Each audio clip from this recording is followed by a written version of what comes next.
podría ser ejercida solamente cuando se hayan agotado las instancias internas. La Corte dice que eso, si sostener eso significa que le estamos dando a la garantía jurisdiccional un carácter de instancia de la justicia ordinaria, es decir, como un recurso, el último recurso en el esquema de la justicia ordinaria. Y no, tampoco es admisible eso en la medida en que en los derechos fundamentales, tratados de derechos humanos, tienen directa e inmediata aplicación y están obligados, el Estado obligados a su protección. ¿Está claro eso? En esta parte. Y esto, lo que estoy diciendo es un criterio sostenido por la Corte Constitucional. ¿Qué me dice la Corte? La Corte dice que todos los derechos, todos los que ustedes puedan imaginar, tienen un aspecto legal o una arista legal, una cara legal y otra cara constitucional. ¿Por qué dice eso? Porque yo puedo, todos los derechos, todos, puedo ejercer una vía legal y también la vía constitucional, ¿verdad? Es decir, que hay un tema de legalidad que puedo alegar yo, por ejemplo, por el derecho a la salud. Si yo voy por el tema legal, por el tema de legalidad, voy y propongo una acción, por ejemplo, contenciosa administrativa. Por ejemplo. Pero, como se trata de la cara constitucional del mismo derecho, yo acudo ante el juez constitucional ejerciendo una garantía jurisdiccional de derechos fundamentales. ¿Y eso está mal? No, no está mal, que son dos cosas completamente diferentes. Además, también dice la Corte, para finalizar este análisis que hace, dice la Corte que el tema de que no exista un medio adecuado y eficaz tiene que ver con lo que dice el artículo 39. ¿Qué dice el artículo 39? Dice que no en la medida, vamos a ver exactamente lo que dice el 39, ustedes, que no estén amparados por las acciones de habeas corpus, acceso a la información, etc. Entonces, si es que medio y adecuado y eficaz implica que si yo estoy reclamando la libertad ilegalmente afectada, el medio adecuado y eficaz no es la acción de protección, sino el habeas corpus. Si existe otro medio adecuado y eficaz dentro de las garantías jurisdiccionales para hacer cesar la vulneración del derecho, no procede la acción de protección. ¿No? Entonces, ahí sí se entiende coherentemente que se me exija que agote medios adecuados y eficaces en el ámbito constitucional. ¿Está claro esto? Esto está, por cierto, en una sentencia vinculante de la Corte Constitucional que les voy a poner, si me olvidó hacerlo hoy día, le voy a poner como material complementario para que lo puedan analizar. Yo recomiendo su lectura porque les va a servir de mucho les va a servir en su práctica profesional, porque el argumento central de cualquier demandado una acción de protección es este. Dicen, no procede la acción de protección porque no se han adecuado los mecanismos, todos los, como dice, cuando no se ha utilizado el medio para impugnar la vía administrativa, el acto administrativo. Cuando el acto administrativo, entonces algunos evocan la acción contenciosa administrativa en los tribunales distritales de lo contencioso administrativo. Y como la mayor parte de los demandados, el 98% de los demandados son entidades públicas, entonces dice, señor, como eso es un acto administrativo, vaya al tribunal en lo contencioso administrativo a demandar las nulidades de ese acto administrativo. ¿Ya? Pero en cambio dice, bueno, señor, que ese acto administrativo afecta un derecho en su arista o cara constitucional. Y como no hay otra garantía jurisdiccional que yo pueda ejercer para hacer cesar esa vulneración del derecho, acudo a la acción de protección.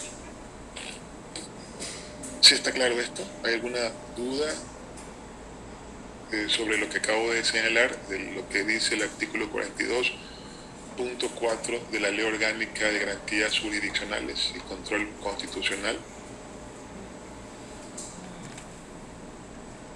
¿Sí está claro? Sí, doctor. Entonces ya puedo poner un ejercicio el día viernes en el test, que me contesten todo esto. Sí, no hay problema, ¿no? Pues el viernes el test, así que puede estar incluido un caso. Bien, entonces voy a asumir que todo está correctamente asimilado por los 60 asistentes a la clase. 5 del 42, cuando la pretensión del accionante sea la declaración de un derecho. Importante esto, es importante esto. Ustedes no pueden decirle al juez, quiero que reconozca mi derecho a tal cosa. Señor, no señor, el juez constitucional no está para reconocer derechos. El juez constitucional está para reconocer la vulneración de derechos. ¿Sí? Me explico con un ejemplo. Vamos a suponer que yo soy un trabajador y soy despedido. ¿Tengo el derecho a cobrar indemnización? Sí, si es que pruebo que fui despedido. Y eso tengo que hacerlo ante el juez del trabajo. Ok, entonces el juez del trabajo conoce la demanda y en sentencia reconoce que fui despedido, porque así lo probé, y dispone el pago de una indemnización. ¿Verdad? Luego viene el inspector del trabajo mediante un acto administrativo y dice, señor, el juez se equivocó, eso no tiene que pagar solamente el 50% de lo que mandó a pagar el juez. Entonces, voy a impugnar eso que dice el inspector del trabajo como acto administrativo. Voy a impugnar diciéndole al juez, señor juez, no vengo a que me reconozca el derecho, eso ya fue reconocido por el juez del trabajo. Vengo a denunciar, vengo a demandar por la vulneración del derecho que me reconoció el juez. Estoy poniendo un caso extremo, por supuesto que nunca va a ocurrir, pero para graficar lo que pretendo decir. ¿Sí está claro eso? Entre el reconocimiento de un derecho y la vulneración de un derecho, la diferencia en cuanto a la pretensión de una acción de protección. Bien, aspiro que el silencio sea afirmación.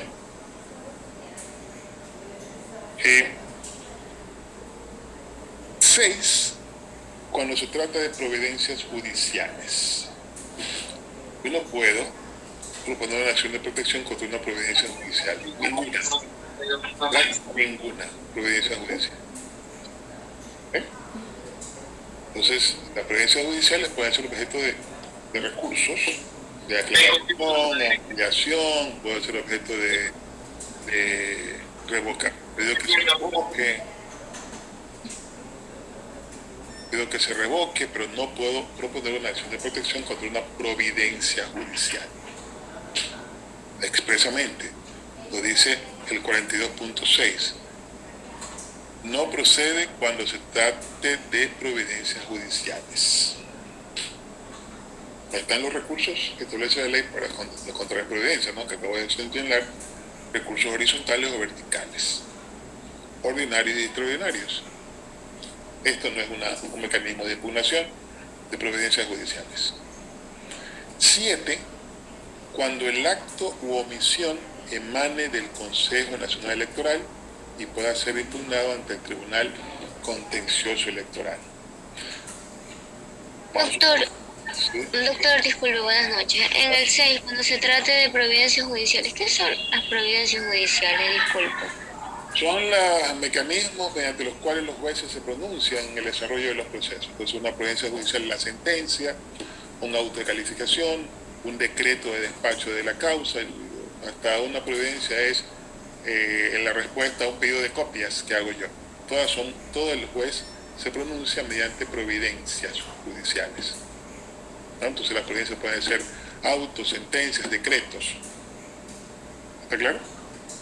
Graciela, ¿está claro? Ya, pero de aquí no dio el ejemplo, ¿verdad? Disculpe que se me cortó el internet un poquito, no sé si es mi internet o es que de este punto no dio el ejemplo. El ejemplo, sí, yo digo, no puedo impugnar una providencia, yo digo al juez, el juez dice, estése a lo dispuesto en providencia de tal fecha. No me gustó eso y yo propongo una acción de protección, pretendo proponer una acción de protección contra esa providencia del juez. Como yo puedo seguir apelando, pidiendo revocatoria, haciendo lo que sea ahí, o por último, tengo una garantía jurisdiccional específica para providencias judiciales, sentencias en concreto, o autos que pongan fin al proceso. Esta es la acción extraordinaria de protección. Para eso ya veremos en la próxima clase eso, pero para eso es esa garantía jurisdiccional para providencias judiciales, en concreto para sentencias ejecutoriadas o autos interlocutorios que pongan fin al proceso. Puedo proponer una acción extraordinaria de protección y eso tendrá que ir a la Corte Constitucional. ¿Sí está claro eso, verdad? Pero una garantía específica para las providencias judiciales. ¿Cuál es? Acción extraordinaria de protección. Ya, doctor, gracias. Doctor, disculpe, Sí. tal vez esté equivocado, no sé, yo quiero entender así la improcedencia de esta acción de protección. En el punto número 4 y en el punto número 7 parece que refieren a que pues es improcedente porque ya existe otro ámbito pues de solución de este tipo de problemas, o me equivoco tal vez, por eso no sé si esté claro tal vez en eso. Sí, bueno, el tema del número 4 ya lo mencionamos que no es residual la acción de protección porque en la medida en que residual, cuando se refiere a otro medio de cohesión eficaz, otro medio constitucional, otra garantía jurisdiccional, ¿verdad? En el tema del número 7 dijo Jorge Luis. Sí, doctor. Ya, cuando hablamos del Consejo Nacional Electoral, porque el Consejo Electoral, primero ustedes recuerdan que es la máxima autoridad en época electoral, ¿no? Desde que se convoca, desde que se empieza el periodo de elecciones, es mucho antes de la convocatoria de elecciones, ¿no? Empieza el periodo de elecciones, cuando declara así el Consejo Electoral, entonces la máxima autoridad del país en el tema electoral. Entonces, un pronunciamiento, un acto administrativo del Consejo puede ser impugnado en el Tribunal Contencioso Electoral y por lo tanto nada tiene que hacer la justicia ordinaria o la constitucional que tiene que ver con los actos administrativos del Consejo Electoral. Sí, puede ser que lo podemos interpretar como que hay medios para impugnar, entonces no procedería, algo parecido a que providencias judiciales, algo así, ¿no? Pero las razones pueden ser múltiples. Sí, adelante. ¿Quién tiene otra pregunta? Doctor, perdón, buenas noches, compañeros. O sea, lo que usted da a entender en cada uno de estos puntos es que hay una pertinencia, por decirlo de esa manera. O sea, hay un espacio donde recurrir de manera directa para ejercer ese derecho, ya en este caso. Podríamos decir eso en la medida en que ubiquemos la naturaleza de la acción de protección. Que la naturaleza de la acción de protección la podemos advertir del mismo texto del artículo 88 y del 88 de la Constitución y 39 de la ley, que es para tutelar derechos fundamentales en la medida en que estos no estén amparados en otra garantía. Así podemos reducir el asunto. Jorge Mera, adelante. O sea, doctor, para que me quede claro, en estos casos el juez no acoge la acción porque considera que hay otra instancia donde uno puede presentar su reclamo. Ejemplo, sufro un despido intempestivo y yo de una pongo una acción de protección. Cuando el siguiente, se puede decir la jerarquía o el siguiente órgano regular sería el Ministerio de Trabajo. ¿A eso se refiere usted? Sí, pero es que lo que pasa es que si me botan del trabajo y yo presento una acción de protección, estaría pidiendo el reconocimiento de un derecho. ¿Ya? Ahí no entra, claro. El reconocimiento de derecho, y eso está expresamente señalado como casos de improcedencia de la acción de protección. Algo improcedente sería ahí. Claro, estamos en el caso del 42, ¿cuál? El reconocimiento de un derecho está, ¿no? El 5, cuando la pretensión sea la declaración de un derecho. O sea, ahí estaríamos en ese supuesto. Si yo voy a decirle al juez, reconozca mi derecho a recibir una indemnización por despido intempestivo. ¿Ya? Tampoco puede dispóngase de que me retorne a mi puesto de trabajo. Incluso ustedes sabrán que existe la figura en el Ecuador del despido ineficaz cuando se trata de el trabajador, un dirigente sindical, una mujer embarazada en periodo de lactancia. Ahí el despido es ineficaz. El único caso que es ineficaz el despido, en esos casos el despido es ineficaz. Tiene que el trabajador ser reinstalado a su puesto de trabajo. En los demás, como se trata de obligación de no hacer, es decir, no hay que despedir, entonces el empleador resuelve el tema con el pago de una indemnización, tal como lo dice la ley. Entonces está dentro del marco legal. Y libertad de contratación, además, que dice la propia Constitución. ¿Verdad? Entonces no procede, de acuerdo al 42.5, para la declaración de un derecho, en ese caso. ¿Te quedó claro? Jorge Mera, creo que hizo la pregunta, ¿no? Sí, mi estimado, muchas gracias. Bien, ¿hay alguna otra pregunta, alguna otra duda? Bien. Entonces tenemos ya allí en la CIPEXI Rosales, adelante. Buenas noches, doctor. Buenas noches, compañero. Bueno.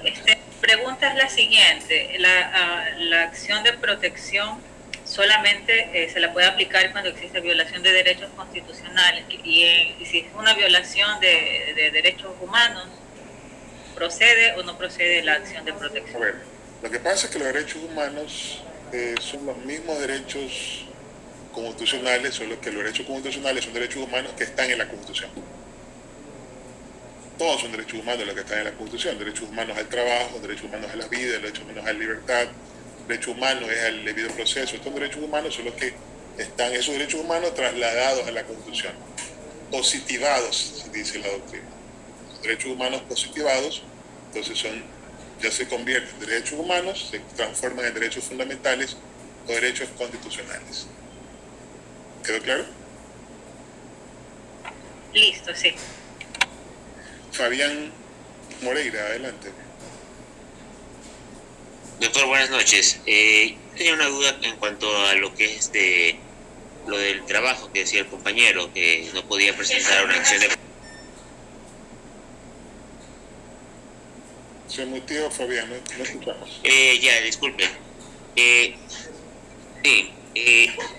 cuanto a que la persona que está trabajando, en el caso de ser despedida, se puede poner una demanda de despido intempestivo, ¿no? Ajá.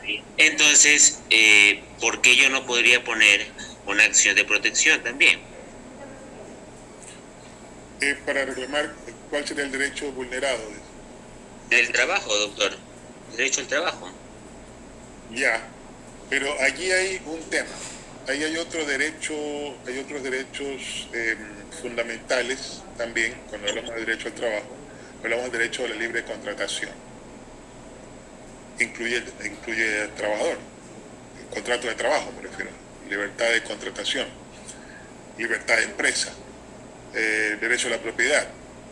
Entonces allí, como la ley establece mecanismos de reparación automáticos, casi que automáticos, cuando ha habido despido intempestivo, una terminación irregular de la relación laboral, entonces se estima que lo que se estaría tratando es un tema de legalidad. Es ilegal o es inconstitucional que me voten. ¿Ya? Entonces, y dice el empleador, es inconstitucional que te vote sin pagarte una indemnización. ¿Por qué razón? Porque, como decía hace un momento, la estabilidad se convierte en una acción negativa, una obligación, de no hacer de parte del empleador, una obligación de no hacer. Y la ley dice que cuando hay una obligación de no hacer y el que está llamado a no hacer lo hace, ¿a qué me refiero? El empleador está obligado a mantener la estabilidad de los trabajadores. Si no lo hace, terminando la relación laboral de forma unilateral, ¿verdad? Entonces esa obligación se repara, esa vulneración a esa obligación se repara con el pago de una indemnización. ¿Ya? Entonces por eso que, entre otras cosas, por esa razón, es que no se atiende, no se atendería por violación de un derecho constitucional, sino de un tema de legalidad, el reconocimiento del derecho, ¿sí? Distinto a eso en el sector público, que se demanda la nulidad del acto administrativo de cesación, porque vulnera, por ejemplo, un presupuesto que establece la ley del sector público, en este caso la ley orgánica de servicio público, que dice que solamente puede terminar de la forma como establece el artículo 47 de esa ley, 47 de la LOCEP. Bexy Rosales, ¿qué pregunta tiene?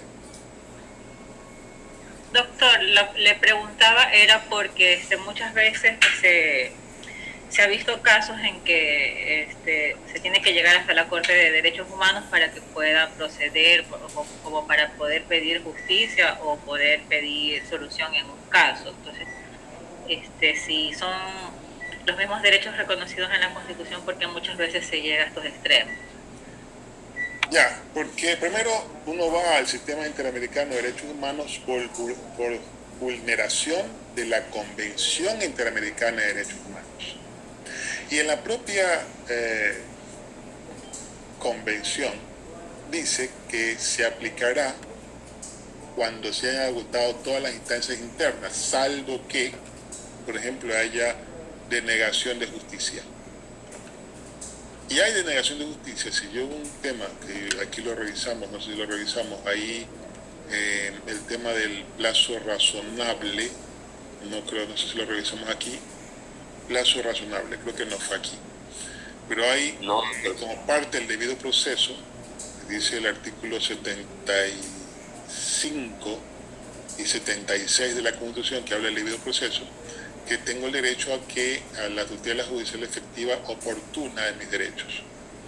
Entonces, cuando habla de oportunidad, celeridad, y por ejemplo, un proceso tiene que haberse resuelto 1 año máximo, llevamos 5 y no hay decisión, entonces hay denegación de justicia, lo que me habilita a ir al sistema interamericano de derechos humanos. Entonces ahí es otra historia. Pero normalmente, si cuando hablamos de derechos humanos, sí, la convención recoge algunos elementos. En la Constitución recoge unos elementos, pero tenemos instancias internas que no pueden soslayarse en ese caso, porque se trata de un tema de soberanía y demás, instancias internas que no pueden soslayarse para la tutela y reparación del derecho vulnerado. Pero todos los derechos humanos, todos los derechos constitucionales son derechos humanos, todos.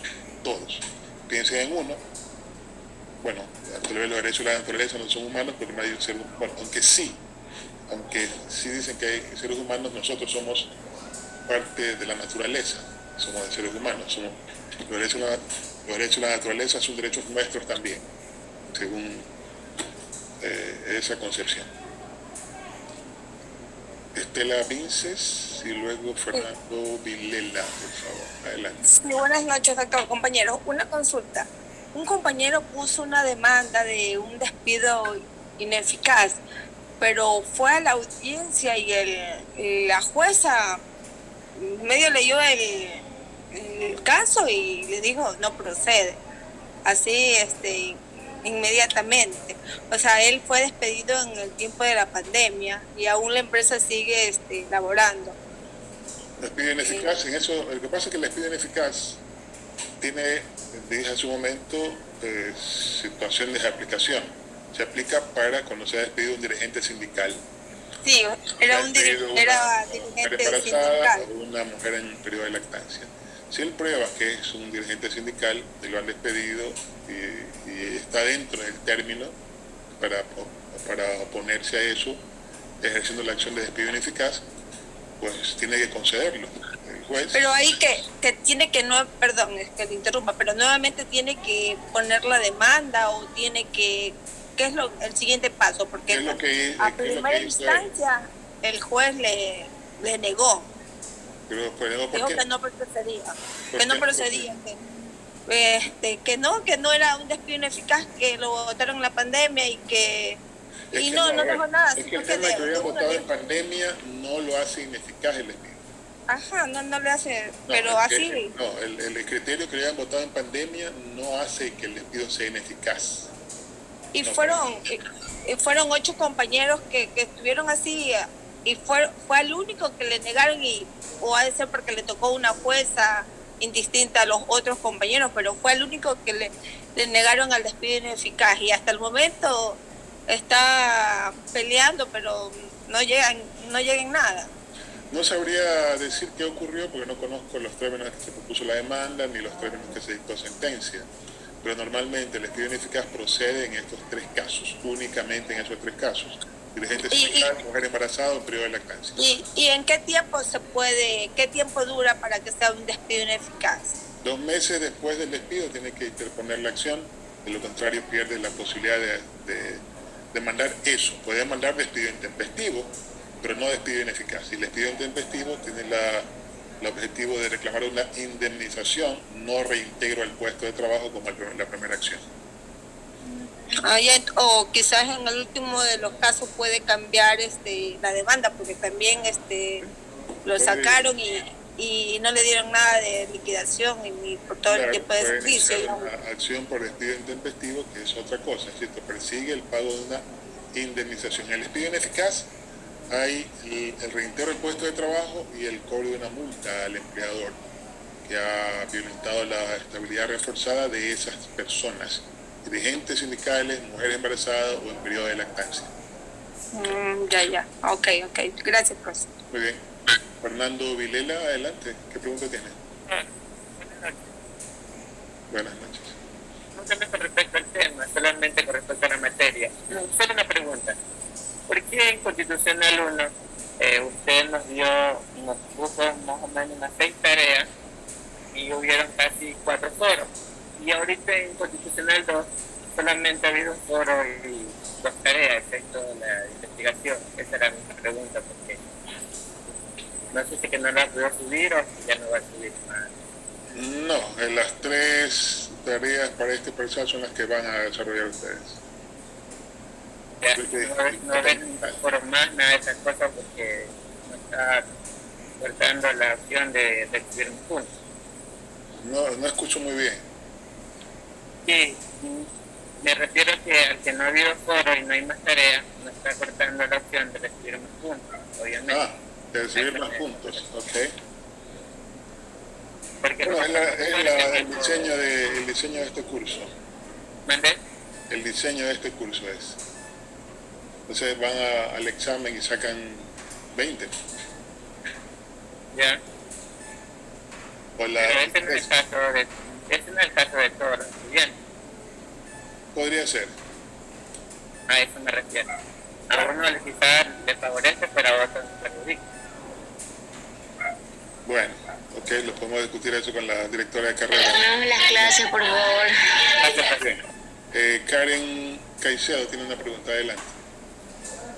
Doctor, disculpe, lo que pasa es que yo no comprendí sinceramente el punto 4 de la improcedencia, pero verifiqué un poquito y tengo un par de ejemplos que tal vez, no sé si usted Puede ser si estoy en lo correcto. 42.4. Ajá.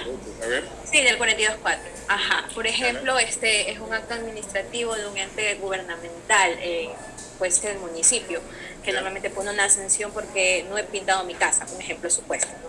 Entonces, normalmente todo ente o organismo tiene un protocolo, ¿no? Un procedimiento para cada cosa por el cual nosotros como ciudadanos debemos ceñirnos. En este caso, pues la norma impone una sanción en caso de no haberlo cumplido. Entonces, esto, al decir que pueda ser impugnado en esta misma vía, podría ser que no todo va mediante esta acción constitucional, sino que el demandante primero debe agotar el procedimiento administrativo